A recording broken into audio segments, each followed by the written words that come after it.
Bendiciones, amados hermanos y amigos, en este día. Bienvenidos a cada uno de ustedes a esta programación Contacto Profético.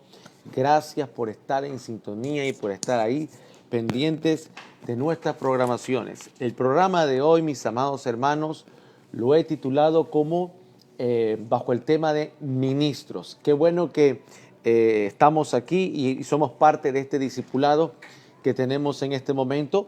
Fíjese que cuando una persona nos dice a nosotros que es un ministro, surge la pregunta: ¿ministro de qué? ¿O ministro de quién? De eso vamos a hablar. ¿Quién es un ministro? ¿Cuál es la función? ¿Qué tipo de ministerios hay? ¿Sabía usted que hay un ministro general, un ministro especial y un ministro específico? Eso también lo vamos a aprender. Muy bien, en el Salmo 103, amado hermano, el versículo 20 al 21 nos define bíblicamente lo que es un ministro. Un ministro son individuos que cumplen la voluntad de Dios obedeciendo a la voz de su palabra.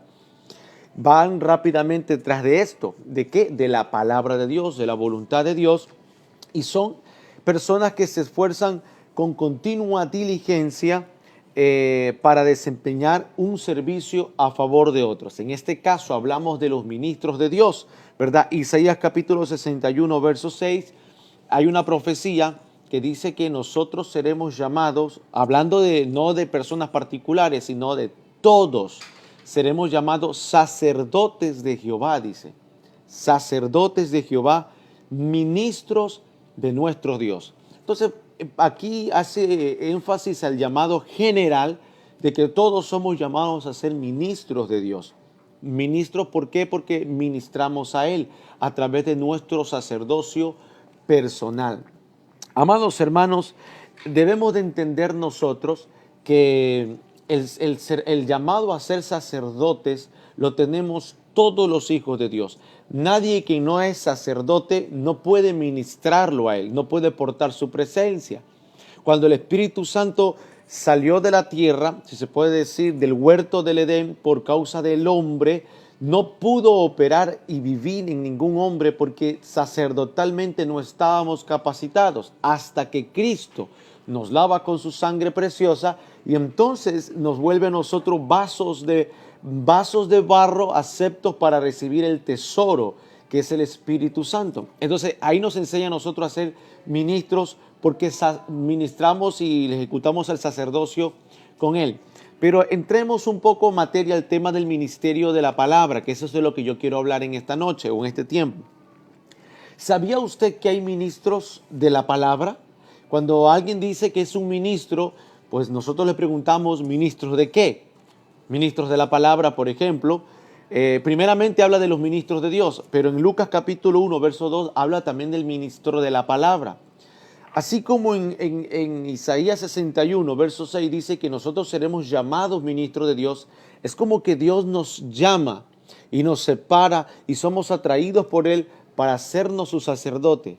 De la misma manera, la palabra, el verbo, todo lo que el verbo de Dios, la palabra de Dios, nos puede hacer a nosotros un llamado.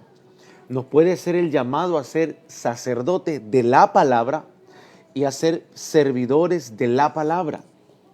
Entonces, Lucas 1, versículo 2 dice que los apóstoles se convirtieron en ministros de la palabra, recibieron un llamado por la palabra.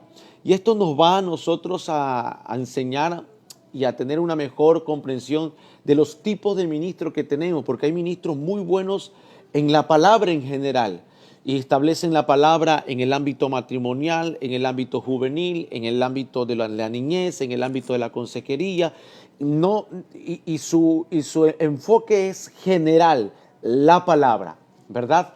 Entonces, también hay ministros, en Romanos 15, verso 16, que dicen ministros de Jesucristo. Es decir, que hay ministros en los cuales tienen una relación muy estrecha con la personalidad de la Trinidad, que es Cristo, el Hijo, y Él los llama. Acuérdense que de toda una gran multitud, Él llamó a 12. Específicamente llamó a 12. ¿Para qué? Para ser los ministros de Él, para que repitan y lleven la gran comisión de Él. Entonces, hermano Iván, ¿se puede ser ministros de Dios, sí, todos somos ministros de Dios. ¿Y se puede ser ministro de la palabra? Sí, cuando tú eres amante de la palabra, escudriñas la palabra, estudias la palabra, meditas en la palabra te hace un llamado y te vuelves ministro de la palabra. Cuando usted tiene una relación con Jesús cercana a Cristo, tarde o temprano se vuelve un ministro de Él, lo ministra Él. Entonces, los que son ministros de Cristo, por ejemplo, tienen este llamado, este ministerio especial ya, que saben hablar de Jesús, saben mostrar el misterio de Cristo que Pablo habló. Y usted, cuando empieza a servir como ministro de Cristo, usted va a encontrar a Cristo en el Antiguo Testamento, en el Génesis. Usted verá a Jesús en la simiente de la mujer, usted verá a Jesús en la familia de Jacob, lo verá como el dador de las promesas. Usted verá en la escena de Abraham, Isaac y en el monte de Moriah, usted verá a Cristo en el carnero enzarzado ahí, que reemplaza el sacrificio de Isaac por el carnero. Entonces, los ministros de Cristo ven a Jesús en todo el Antiguo Testamento. Ven a Jesús en el lugar santo, en el lugar santísimo, en el atrio. Ven a Jesús en el arca del pacto. Ven a Jesús en el maná. Ven a Jesús en los dos espías. Ven a Jesús en Moisés como figura, ven a Jesús en los profetas, en los salmos. Entonces, ven porque son ministros de Cristo. Maravilloso, ¿no? Pero también vamos a encontrar aquí en el libro de 2 de Corintios, capítulo 3, verso 6, que existe la palabra ministros competentes del nuevo pacto. Esa no es una casualidad como para meter a todo el mundo ahí, porque no todo el que sabe la palabra sabe especializar en la transición que hay del antiguo pacto al nuevo pacto. Dese cuenta que no todos los escritores de la Biblia hacen esa transición con gran excelencia. La carta a los hebreos fue escrita por un autor desconocido. Unos dicen que es Pablo, pero la realidad es que es un autor desconocido. Pero ese autor tiene el ministerio del nuevo pacto porque sabe hacer la transición desde Hebreos capítulo 1, que nos muestra que el mensaje fue dado por el Hijo, y nos lleva por el antiguo pacto y nos muestra todas las figuras en el nuevo pacto. Pablo es un excelente apologista y teólogo en este sentido, que lo sabe explicar bien, pero se ve pero muy plasmado en el libro de los Hebreos. Entonces hay un ministerio encargado en el servicio del nuevo pacto, y son los predicadores, los maestros, llámense profetas, apóstoles, que se especializan, tienen esta especialidad de hablar del nuevo pacto. Y cuando hablamos del nuevo pacto, hablamos tema de la gracia, tema del arrepentimiento, tema de la santificación, tema de la justificación. No es muy fácil, hermano, a los que no son diestros en esta área, poder desarrollar con amplitud el tema de la salvación. Por ejemplo, Martín Lutero, en medio de grandes protestantes que ya habían en aquella época, ¿no verdad? Fue Martín Lutero el que pudo desarrollar mejor el tema de la salvación por fe y la salvación por la gracia. Entonces, hermano amado, si usted aprende mucho estas diferencias, estos tipos de ministros, evitaremos la clasificación exagerada y divisionista y valoraremos la diversidad, porque lo que hay es diversidad y no clasificaciones sectarias, sino diversidades que las necesitamos. El ministerio o el ministro del nuevo pacto, el competente del nuevo pacto, tiene una exégesis maravillosa porque es preparado y capacitado por el Espíritu Santo. Porque usted puede estudiar mucho en una universidad, pero el conocimiento y esa habilidad, ese don, solo lo concede el Espíritu Santo. Pedro, en la primera carta, dice: si alguien hable conforme a las palabras que Dios da. Es decir, que Dios es el que provee las palabras para enseñar. Entonces, cuando hablamos del nuevo pacto, hay ministros extraordinarios, hermano amado, que saben hablar del nuevo pacto. Pero el peligro es llevarlo al extremo sectario. Y yo he visto eso. Gente que habla del nuevo pacto, gente que habla del Cristo resucitado, del Cristo del tercer día, de las revelaciones del tercer día. Y que el deber que la iglesia debe de tener es salir de una iglesia terrenal a ser una iglesia de tercer cielo, de tercer día, donde las revelaciones gobiernan, donde las epifanías gobiernan, y está muy bien. porque nosotros somos llamados a tener experiencias con ángeles, ángeles de Dios, experiencias divinas, epifanías, cristofanías, revelaciones. Dios habla a través de los sueños, visiones, dice la Biblia, a Job, al hombre le habla aún cuando duerme. Así que las revelaciones y las experiencias sobrenaturales deben de ser algo normal para nosotros, y es algo normal para aquellos que saben lidiar la materia del nuevo pacto. Lo peligroso es llevarlo a un extremo y convertir aquella maravillosa gracia de Dios en un sectarismo. Entonces es interesante, ¿verdad? En el Colosenses capítulo 1, versículo 23, también Pablo menciona que él personalmente dice: yo fui hecho ministro del Evangelio. Y fíjese que aquí viene otra característica del especialidad del ministerio. Y esto es como una universidad, es como cuando usted va a estudiar, por decirlo, medicina, y al final se especializa en una área específica. Todos somos ministros de Dios, ¿no verdad? Y los que son llamados al ministerio de Cristo o de la palabra se especializan, o Dios los ubica en una área. Y esta es otra área, el ministerio del Evangelio. Dice: yo fui ministro del Evangelio. Entonces, fíjese usted que hay personas que tienen una gran habilidad de desarrollar las cartas paulinas o el Antiguo Testamento, pero también hay otros que tienen una gran habilidad de explicar las enseñanzas de Cristo, los evangelios, los personajes, las parábolas, qué significa cada cosa, ¿no verdad? Porque todo tiene su explicación y uno puede sacarle mayor provecho. El ministro del Evangelio es un gran evangelizador porque nos habla del perdón de Cristo, nos habla de la redención de Jesucristo, nos habla del poder sanador del Señor. Los grandes avivadores en la antigüedad, como lo fueron los de la calle Azusa, ¿verdad? John Wesley en Inglaterra, ahora ya en América, pues Oral Roberts, pero todos los avivadores de sanidades extraordinarios, los evangelistas como Charlie Finney, como Moody, son gente que se volvió experta, o que, mejor dicho, Dios les reveló el misterio del evangelio y hablaron tanto el evangelio y tan maravillosamente que la resultante de este tipo de ministerio del evangelio son la gran cosecha de almas, la sanidad divina, la administración del perdón de pecados, y lo necesitamos, ¿no verdad? Entonces, alguien que sepa desarrollar o desenrollar el ministerio o el misterio del evangelio tiene cosechas de almas, sabe, tiene un corazón misionero porque tiene una pasión por compartir el evangelio, ¿no verdad? Esas son características. El libro de Hebreos capítulo 1 verso 7 también identifica a los ministros como llamas de fuego, dice. Esto habla de ángeles, ministros como llamas de fuego, pero note la palabra llamas de fuego. Hay ministerios o hay ministros que tienen una unción en la santidad. Cada vez que usted se encuentra en la Biblia como llamas de fuego, candela, carbón encendido, se trata de santidad. Y hay ministros que tienen esta habilidad o esta gracia de ministrar la santidad al cuerpo de Cristo. La santidad, hermano amado, es como, en persona es el Espíritu Santo, pero cuando Él se manifiesta, la santidad es como una atmósfera densa o tangible, como un manto de seda que te cae, que te hace sentir, que te revela el pecado, tu condición humana, y te hace sentir la necesidad que tú tienes del Señor, porque tú ves tu realidad de pecado, tus pensamientos, pero a la vez te abraza y te dice: vi lo que hiciste, sé lo que piensas, sé lo que haces, pero no te condeno, pero no quiero que lo vuelvas a hacer. Aquel manto de santidad que le cayó a la mujer sorprendida en pleno acto de adulterio, que le dijo: el que esté libre de pecado, que tire la primera piedra. Y todos se fueron.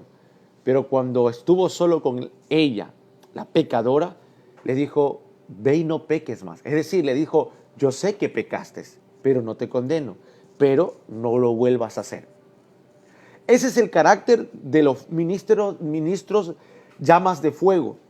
Hoy, hermano amado, se confunde mucho esto. Se cree que un ministro llama de fuego o ministro de santidad es un ministro que reta, que llama la atención, en el sentido de que lo hace con un tono condenatorio hacia el pueblo, hacia la gente que lo está escuchando, y no es así, porque es estar entre la línea de confrontar el pecado, de abrazar y de darle el ultimátum: ve y no lo vuelvas a hacer. Solo Jesús lo puede hacer y el Espíritu Santo. Pero esta es una área de los ministros también que puede ocurrir. Pero también, amado hermano, en 2 de Corintios 11, verso 13 al 16, nos habla de algo terrible. ¿Cuál es? Dice que los falsos apóstoles, falsos ministros, son, falsos ministros, dice, son ministros de Satanás. Significa que el diablo también recluta ministros. Sí, dice que estos se disfrazan como ministros de justicia. ¿Será que la justicia, hay un disfraz que se llama justicia? Y dice que hay ministros que se disfrazan con eso. ¿Y quiénes son estos? Dice, los obreros fraudulentos. Hermano Iván, ¿hay falsos apóstoles? Claro, son los falsos enviados. Hermano Iván, ¿habrá falsos profetas? Claro, Pedro lo dijo, falsos profetas, como en el tiempo de Balaam, en el tiempo de Israel, los hubo. ¿Será que habrá falsos evangelistas? Claro que los hay. ¿Será que hay falsos maestros? Claro. No falsos maestros porque no sepan enseñar o porque no enseñen la Biblia, sino porque enseñan contenido que no es edificativo. Acuérdese que Pablo mismo dice a los Filipenses capítulo 3, el versículo 2, dice: cuidado de los perros, de los malos obreros y de los mutiladores del cuerpo. Entonces esto da a entender que un falso ministro o ministro de Satanás, aunque esté vestido de luz, vestido de justicia o vestido de la palabra de Dios, si muerde la carne, es del diablo. Si es un obrero, mal obrero, es del diablo. Y si es un mutilador del cuerpo, es del diablo.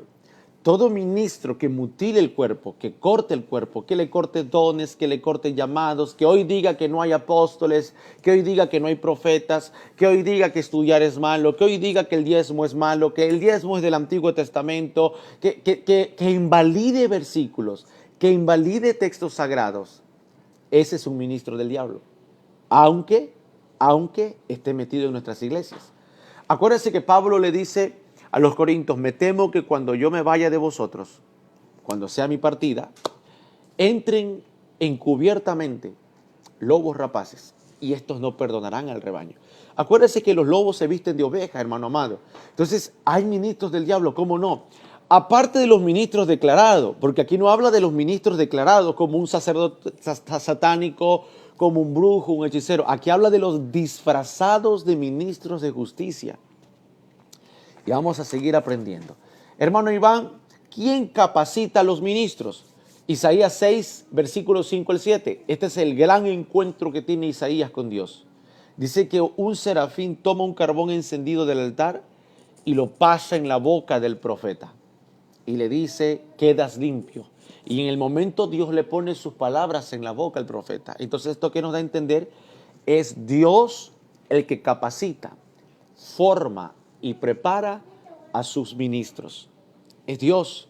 Nosotros los hombres no podemos nombrar a otro ministro. Lo que nosotros hacemos es prepararlos, formarlos, capacitarlos. ¿Quién es, hermano Iván? ¿Nosotros? No, Dios a través de nosotros. Dios sigue usando herramientas humanas y es Dios el que los prepara contextualmente, formativamente y a través de los temas de la vida. Dios los prepara, les hace tener experiencias personales, experiencias propias, ¿verdad? Entonces, hermano Iván, ¿quién comisiona a los ministros? Mateo 28, verso 19, la gran comisión, es Jesucristo.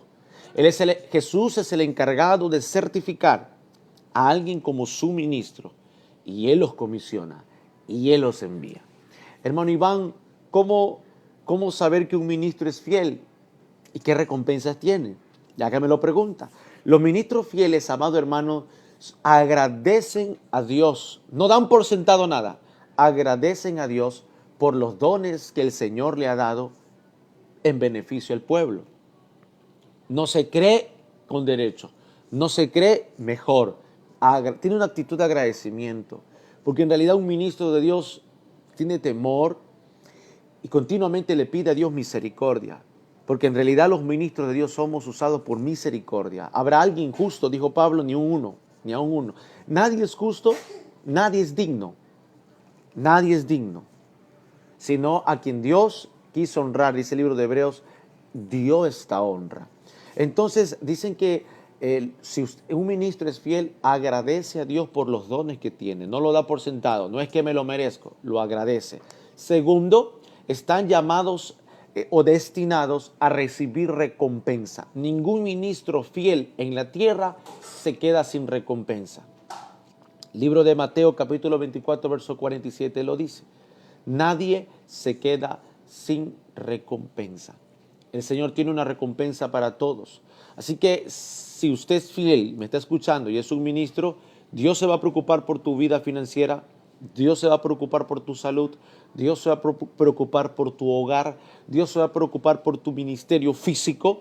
Si usted es pastor, Dios se va a preocupar por mantenerlo lleno de gente, con ovejas. Si es evangelista, no le van a faltar las invitaciones. Si es maestro, no le van a faltar los alumnos por escuchar a los discipulados. Si es profeta, no le va a faltar un lugar donde usted pueda pronunciar la palabra de Dios. Si usted es apóstol, no le va a faltar un lugar donde usted pueda edificar como peritos arquitectos que son, porque los apóstoles son peritos arquitectos. Amados hermanos, cuando somos fieles al ministerio del Señor, nos recomendamos a nosotros mismos como ministros, servidores de Dios. Hay un temor para hablar de otro hombre de Dios, hay un temor. Pero ¿qué pasa cuando no son fieles? ¿Qué pasa cuando hay ministros infieles? Llevan al pueblo por las sendas equivocadas. Mateo 15, 24. Llevan al pueblo por las sendas equivocadas. Trabajan y procuran siempre ganar algo a cambio. Estos son ministros infieles porque no tienen la fe para creer y esperar en la provisión de Dios. Y siempre andan buscando la forma de sacar algún tipo de ganancia en todo lo que hacen. Segunda de Pedro capítulo 2, versículo 3. Traicionan mucho al rebaño, engañan al rebaño. Y como hoy en día tenemos un auge de muchos ministerios, me puedo atrever a decir que engañan mucho al rebaño con falsas profecías, con falsas revelaciones, con falsas palabras, con falsas esperanzas en cosas, o falsas interpretaciones en cosas que, amado hermano, se debe de evitar. Los días son malos, los tiempos son difíciles, Cristo se acerca y el mundo va de mal en peor. Vivimos hoy en día una dictadura ideológica y se va a poner peor, ¿no verdad? ¿Alguien piensa que las cosas van a cambiar? No, las cosas van a cambiar para los que creen en Jesucristo. Las cosas van a cambiar para los que cambien su estilo de vida y decidan vivir como Dios manda. Para ellos las cosas van a cambiar. Para ellos las cosas van a ir de gloria en gloria, mejorando continuamente. Pero este mundo va de mal en peor. Este mundo nos está violentando con una dictadura de ideologías, y lo que Dios está buscando es ministros que hagan su trabajo, no se pongan el disfraz de ministros de justicia, de Satanás, sino que se conviertan en ministros de Dios. ¿Y cuál es el deber que tiene un ministro fiel, un ministro llamado por Dios? Sea cual sea tu área de especialidad, amado hermano, cual sea el área de especialidad, cual sea, tenemos que ser aptos para enseñar. Pablo lo dice a Timoteo. Tenemos que ser afectuosos con el pueblo, no violentos, no groseros, no altaneros, no prepotentes, sino afectuosos con el pueblo. ¿Eso dónde lo dice, hermano Iván? Lo dice Pablo a los Filipenses, capítulo 1, verso 7, y 1 Tesalonicenses 2, verso 8. Tenemos que ser dados a la oración. Algo que nosotros estamos haciendo en nuestra iglesia local es orar mucho. Esta semana tenemos 2 cultos de oración, tenemos 2 días de ayuno y una vigilia de oración. Así que nosotros estamos dándole mucho a la oración, porque si el tiempo es difícil en el mundo, hay que meterse mucho más en la oración, en la intercesión. Un ministro de Dios es desinteresado. Va a predicar sin interés económico, va a aconsejar sin interés de por medio, va a hacer todas las cosas desinteresadamente.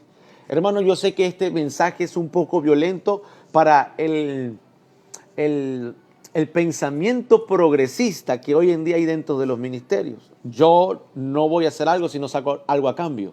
Ese es el pensamiento progres o progresista. Y la dictadura ideológica que este mundo tiene está operando dentro de la iglesia y dentro del llamado ministerio también. Y no debe de ser así. Todo ministro de Dios actúa con un desinterés total. Desinterés total. ¿Estamos dispuestos? En Isaías 6, verso 8, dijo, heme aquí, envíame a mí. Un ministro de Dios está dispuesto. Somos ejemplos para el rebaño. Así lo dice en los Filipenses 3, verso 17, 2 Tesalonicenses 3, verso 9. Somos ejemplos para el rebaño. Son estudiosos y dados a la meditación bíblicas. El carácter es ser humilde, imparciable, siempre hay que ser imparciable, paciente, tener mansedumbre, pensar siempre con pureza, amados hermanos, y tener sobriedad. Algo que también nos falta mucho es la sobriedad. Veía en internet, en Instagram, en estos días a un pastor que se estaba parado para predicar y se para en el altar a predicar con un traje color verde, verde fosforescente, así como que alúmbreme para que todos me vean qué marca y qué traje que tengo yo. Eso no es ser sobrio. Y puede ser un buen ministro, pero el ministro tiene que ser sobrio, tiene que aprender a ser sobrio en su forma de vestir, en su forma de hablar, en su forma de actuar, en su forma de comer, en su forma de comportarse. Tiene que ser sobrio. Por sobre todas las cosas, el carácter de un ministro es ser un siervo vigilante. Es ser un siervo vigilante. Amado hermano, ya le enseñé en el programa anterior que una bendición maravillosa tiene el siervo vigilante. Tiene una actitud siempre de servicio, está en la puerta, listo para abrir la puerta a todo el que pueda meter dentro del arca para que acepte al Señor y cerrar la puerta al pecado, abre la puerta a las bendiciones de Dios y cierra la puerta al pecado, le abre la puerta a Dios y le cierra la puerta a la impiedad. Ese es un siervo, ese es un ministro vigilante. Y dice que al final el Señor le hace entrar en un reposo para que Dios lo bendiga mucho. Amado hermano, cuando el siervo, cuando el ministro de Dios amonesta, lo hace con dolor. No lo hace con placer aquí. Ay, ahora me voy a desquitar con este pueblo. Ahora le voy a decir sus 4 cosas en la cara. No, el ministro de Dios amonesta con dolor, amonesta con lágrimas. Eso lo dice Hechos 20:31, que con lágrimas pudieron amonestar al pueblo. Tiene un enfoque, amado hermano, en edificar a la iglesia, en enseñar, en exhortar. Exhortar es levantar el ánimo, exhortar es motivar, de fortalecer la fe del pueblo, ora por el pueblo, pelea la buena batalla, reprende al diablo, sufre penalidades, vela por las almas. Dios le da grados de autoridad para ayudar a seguir creciendo la iglesia. Los ministros son enviados por el Espíritu Santo a hacer ciertos trabajos, ciertas obras. Es el Espíritu Santo el que los envía, amados hermanos. ¿Qué más le puedo decir? Oran continuamente para que la fe de la iglesia aumente, oran para que Dios fortalezca a la iglesia. No procuran agradar a los hombres, procuran agradar siempre a Dios. Son fieles los ministros, y los ministros que son fieles, termino con esto, deben de ser amados por el pueblo, indistintamente de qué nombre tengan, pastor, evangelista, profeta, maestro, apóstol, indistintamente. Un ministro fiel debe de ser amado por el pueblo, debe de ser ayudado por el pueblo, deben de ayudarlos, deben de preocuparse por ellos. Son la lámpara que tienen encendida la llama del Espíritu en cualquier área que tengan, y deben de apoyarlos, deben de ayudarlos, deben de considerarlos como mensajeros de Dios. Lo dice 1 Corintios 4:1 y Gálatas 4:14. Deben de darles gozo. No hay mayor gozo que usted le pueda dar a su pastor, su ministro local, si no es con su asistencia. No hay mayor gozo que ese, hermano. Se los debe de honrarlos, acordarse de ellos, honrarlos hablando bien de ellos, recomendándolos, acordándose, dice Gálatas capítulo 6, versículo 6, acordarse de ellos en la ayuda financiera, acordarse de sus ministros, ¿verdad? Debes de imitar su fe. También eso es glorioso. Saber que hay alguien atrás de uno que está jalándole el manto y dice, yo quiero ser como el profeta, yo quiero ser como el pastor, yo quiero ser como ellos, imitando la fe. Eso es gran motivación para los que somos ministros del Señor, ¿verdad? No debe despreciarlos. No desprecia a ningún ministro por su color de piel, por su raza, por su denominación a la que pertenece, por su ministerio. Bueno, este no es tan fuego, este es tranquilo. No desprecia a ningún ministro del Señor. La verdad, debe de obedecerlos. Dice 1 Corintios 16, versos 16, debe de obedecerlos. Debe de prestar atención a las enseñanzas que le dan sus ministros, porque eso es de gran valor para los que predicamos y enseñamos. Es muy desanimante. Podemos vivir con el desprecio de la gente del mundo, pero no con el desprecio de la gente que se sienta en nuestras iglesias a escucharnos. Así que los ministros aman ser valorados cuando usted presta atención a las enseñanzas, cuando usted sigue su ejemplo y cuando usted, amado hermano, está ahí en el pie del cañón. Finalmente, quiero decirte, amado ministro, que tu trabajo no es en vano. Todo trabajo que hacemos siendo guiados por Dios recibe recompensa aquí en la tierra. Así que, amado hermano, tenemos ministerios generales que somos todos, ministros especiales que son estos que les acabé de mencionar, y hay áreas específicas que uno trata y uno lidia, como Pablo que dijo, yo fui llamado a un área específica. ¿Cuál es? Al evangelio de la incircuncisión, a los gentiles. Pedro fue llamado a los judíos, Santiago a los judíos. Y cuando tú estudias las epístolas, evalúas, por ejemplo, la carta de Pedro es muy completa. Nos habla de la salvación, de la santidad, los falsos profetas y termina hablándonos de Cristo, de la segunda venida de Cristo y del gran juicio. Cuando tú lees a Santiago, lo mismo, aunque es para los judíos, tú ves hablándole acerca de cumplir la palabra, hacer la palabra, amonestándonos de la parcialidad, el control de la lengua, y el amor al mundo, el doble ánimo y finalmente, amado hermano, en cómo sabernos comportar como cristianos. Cuando tú estudias las 13 cartas paulinas, te vas a encontrar con maravillosas formas de estructurar nuestra vida doctrinalmente. Cada ministro tiene algo maravilloso que aportarnos. Pero tenemos que cuidarnos de los que están disfrazados. Y ya te di la clave. Los que están disfrazados siempre buscan morder. Siempre buscan algo a cambio. Siempre buscan defraudar al pueblo. Y a eso evítalo. Por más persuasión que te den o te inyecten temor, evítalos. Ok, mis amados hermanos, gracias por estar conmigo acompañándonos en esta programación.